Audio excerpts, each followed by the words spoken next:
মধ্যপ্রাচ্যের দ্বীপ রাষ্ট্র বাহরাইনে ইরান ইসরায়েল আমেরিকা সংঘাতে ক্ষেপণাস্ত্রের আঘাতে নিহত সন্দ্বীপের এস এম তারেকের চট্টগ্রামের বাসায় এখন শুধুই শোক। স্বজনরা ভিড় করছেন নিহতের পরিবারকে সান্ত্বনা দিতে। সরকারি ব্যবস্থাপনায় মৃতদেহ দেশে আনার দাবি জানিয়েছেন তারা।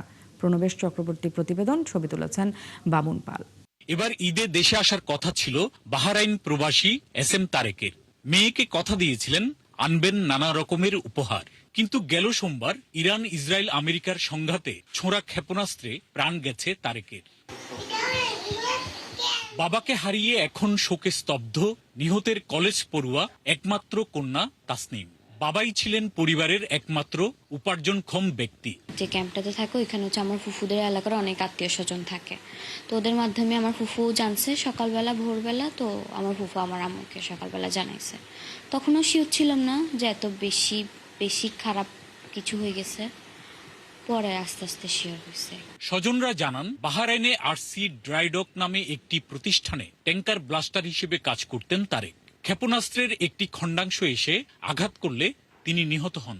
বোমাটা ওরা কাজ শেষ পর্যায়ে ওরা ছাদে উঠছে, শিবের উপরে উঠার পরে দিয়ে ওরা 3 জন লোক ছিল।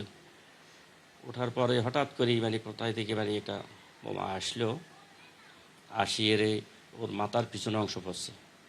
পড়ার পরে দিয়ে আশেপাশে যারা ছিল ওদের রক্তাক্ত হয়ে গেছে। ওর মাথায় রক্ত আঘাতেই পুরো আশেপাশে যারা ছিল রক্তাক্ত হয়ে গেছে। তারেকের মৃতদেহ দ্রুত দেশে আনার জন্য সরকারের সহযোগিতা চেয়েছেন স্বজনরা। সরকারের কাছে একটা আবদার করতে চাই, যখন ফ্লাইট স্বাভাবিক হবে, হ্যাঁ, বিদেশের সাথে ফ্লাইট যখন স্বাভাবিক হবে, যেন লাশটা সরকারি সহায়তায় সহজভাবে যেন লাশটা দেশে পৌঁছায়।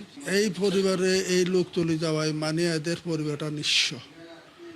আর এখন আমাদের সর্বপ্রথম দাবি হলো, যদি সরকার থেকে এম্বাসির মাধ্যমে সম্ভব হয়, আমাদের লাশটা যেন দ্রুত গতিতে দেশে পাঠাতে পারে। ক্ষেপণাস্ত্র ও ড্রোন হামলার এই ঘটনায় আহত হয়েছেন আরো 2 বাংলাদেশি। প্রণবেশ চক্রবর্তী, 71, চট্টগ্রাম।